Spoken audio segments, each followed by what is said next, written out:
Now, at first, as an employee, you typically want to work hard, climb the career ladder, generate some income to take care of yourself and your family, and then at some point you have to retire and maybe benefit from some pension.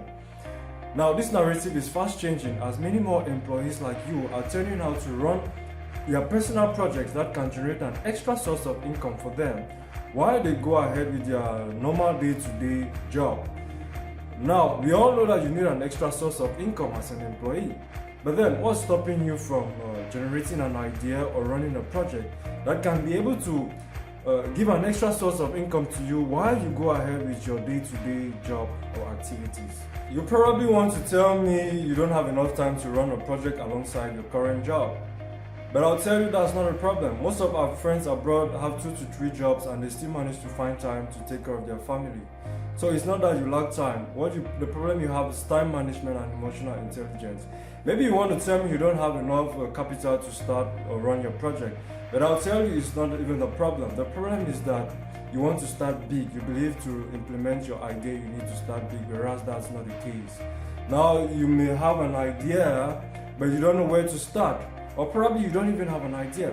But now I'm going to tell you there are a lot of problems out there and people have problems. They are looking for ways to solve them. You just need to pick out one problem, provide a solution and create value to be able to generate income. Now let me tell you this, if you're a graduate employee who wants to start a project or a business, now your primary objective should be to look for a project idea or a business idea that is scalable. And this does not require so much money. Your savings, or what I call freedom seed, is just enough to get you started. This is an experimentation phase where you're trying out several project or business ideas to see which one works before you actually invest much money into it. So at the start, you don't even need much money. So if you're looking up to start something, you have an idea or a project that you want to start but you haven't started yet, I'm going to tell you the problem is not even the capital. It's not that you lack capital. The problem is that you either don't have the right idea that works or you don't have the right mindset to get you started.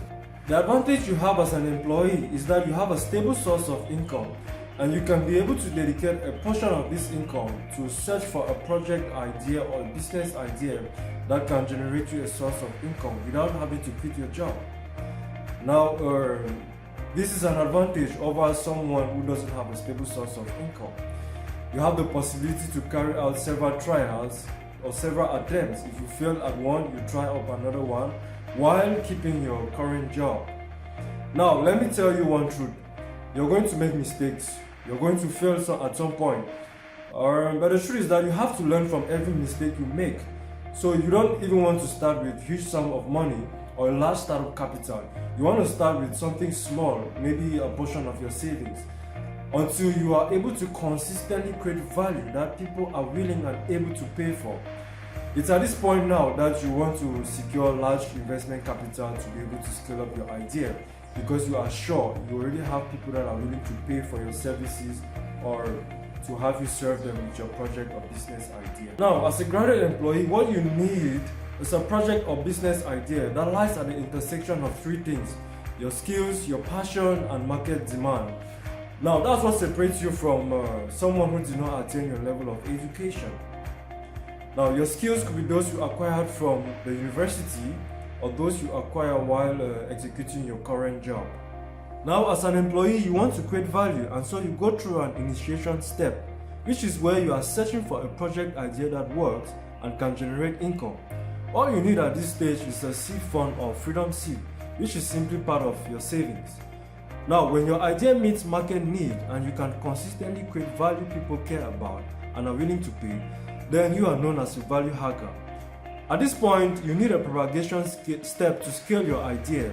This is where you need large investment capital, which you can acquire through leverage by taking a bank loan or leveraging on your network. Remember that at this point, your idea already works and can generate income, but you want to scale it up so as to make more. This is known as the growth hacking stage. After this stage, you have the termination stage, which is where you want to invest the profits you've made. This is where you commonly hear people talking of protecting their wealth.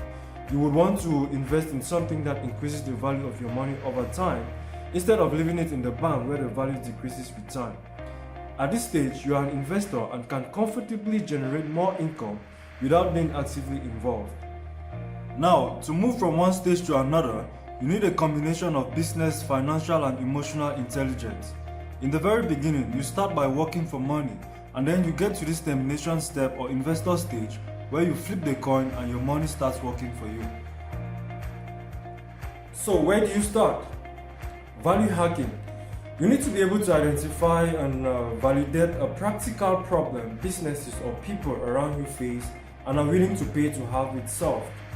Now, as you solve this problem and create more value, income naturally flows into your pocket. The details of this value hacking method has been explained in one of my videos available on InnoGrid. Now, this is the method most guys in Silicon Valley use to create value and solve practical problems.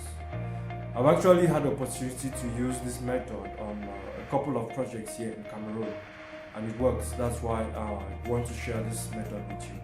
Now, as an employee who is striving to satisfy the dreams of your employer, I urge you not to starve your own dreams. An idea that creates value is all you need to get started.